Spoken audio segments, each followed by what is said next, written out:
2010 թվականին Հայաստանի Հանրապետության կրթության և գիտության նախարար Արմեն Աշոտյանը նախաձեռնություն ցուցաբերեց և այսօր արդեն լուծված է դպրոցի տարրական օղակում սովորող աշակերտներին դասագրքերը անվճար հիմունքներով հատկացնելու խնդիրը։ Առաջինից մինչև 4-րդ դասարան ներառյալ որևէ դասագրքի վերաբերյալ վարձաչափ չկա, նրանք անվճար են լրիվ։ Իսկ 5-ից 12-րդ դասարանների դասագրքերի գները տարբերվում են 100 դրամից մինչև 530 դրամի սահմաններում։ Սա սահմանված է նախարարի հրամանով եւ նախարարի հրամանով համապատասխան գնացուցակով փակցված է գրադարանում, ծնողները աշակերտներն իրենք անձամբ են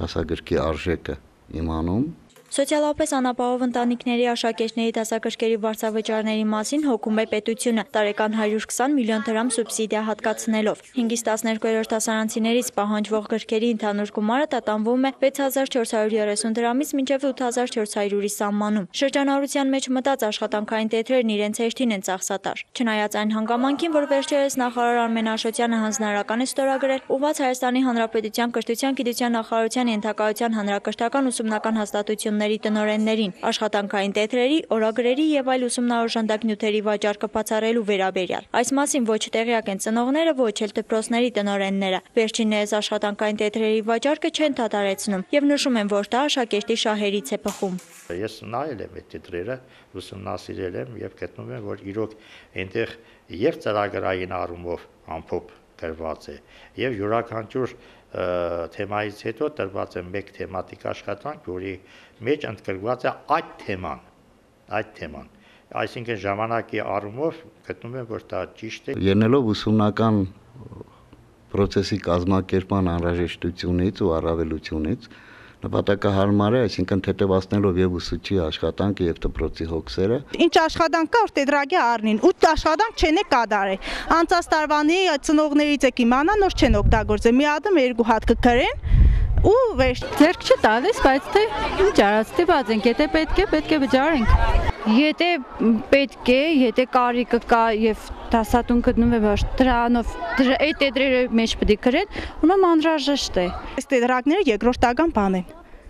Մեծ ծնողներ, որ 3-4 հատ երեխա ունի, ինչ պետք է։ Պետութական ծրագրերը մշակելու բանի ժամանակ մտցվեցին այս խաղապարը աշխատանքային տետրերի, որը ըստիս այդքան էլ արդյունավետ չի,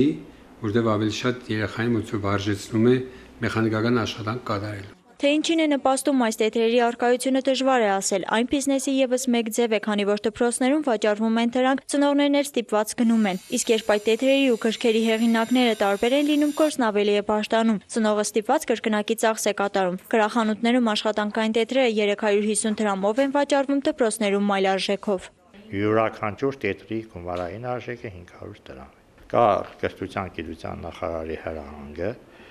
բերվել են այդ տետրերը, կենտրոնացած կարգով դպրոցները ստանում են այդ տետրերը, գումարների առումով ես փոքր ինձ ժամկետի վերաբերյալ փոքր ինձ զիջում եմ արել։ Ինչ զիջումների մասին է խոսքը, եթե նախարարի հրամանով վաճառքը դպրոցներում արգելված է։ Այս տարի նախարարի հատուկ ցուցումով արգելվեց նման տետրերի մուտքը դպրոց, որևէ մեկը տանել վաճառել իրավունք չունի դպրոցում, այսինքն իրավունք չունեն պահանջելու, որ պետք է անպայման աշխատանքային տետրը օգտագործվի։ Ծնողները սա պետք է իմանան եւ եթե որևէ մեկը նրանց պարտադրի ձեռք բերել աշխատանքային տետր, հարկ եղած դեպքում մահազանգել Շիրակի մարզի կրթության վարչություն։ Զանգը անհետևանք չի մնա, վստահեցնում են պատասխանատուները։ Էլիզա Ֆրանգուլյան, Խաչատուր Գևորգյան, Ազդարար։